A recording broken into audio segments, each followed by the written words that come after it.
ഇതാണ് ചമ്രവട്ടം പൊന്നാനി പാത. ദിവസേന ആയിരക്കണക്കിന് വാഹനങ്ങളും അതിലേറെ യാത്രക്കാരും കടന്നുപോകുന്ന മലപ്പുറം ജില്ലയിലെ പ്രധാന റോഡ്.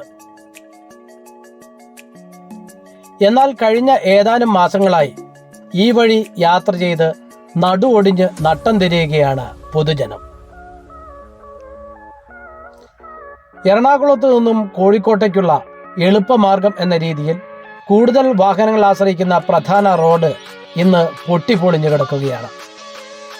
നരിപ്പറമ്പ് മുതൽ ചമ്രവട്ടം വരെയുള്ള പാത താണ്ടണമെങ്കിൽ സാഹസിക ഡ്രൈവിംഗ് പഠിക്കേണ്ട അവസ്ഥയാണ്.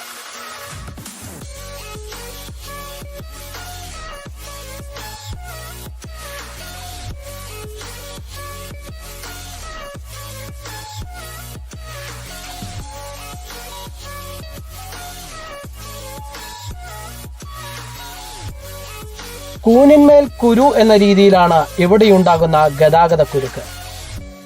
വൈകുന്നേരങ്ങളിൽ മണിക്കൂറുകളോളം നീണ്ടു നിൽക്കുന്ന ഗതാഗത കുരുക്കാണ് ഇവിടെ അനുഭവപ്പെടുന്നത്.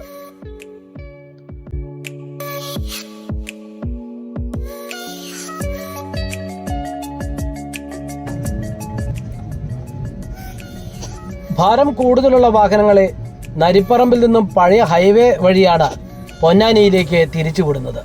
ഇത് ഗതാഗതക്കുരുക്കിന് പ്രധാന കാരണമാകുന്നുണ്ട്. കാലാകാലങ്ങളിൽ അറ്റകുറ്റപ്പണി നടത്താറുണ്ടെങ്കിലും റോഡ് പണിക്കാർ പോകുന്നതോടെ റോഡ് പൊളിയാനും തുടങ്ങും. ഇതിന് ശാശ്വത പരിഹാരം കാണണമെന്ന മുറവിളിയിലാണ് പൊതുജനം.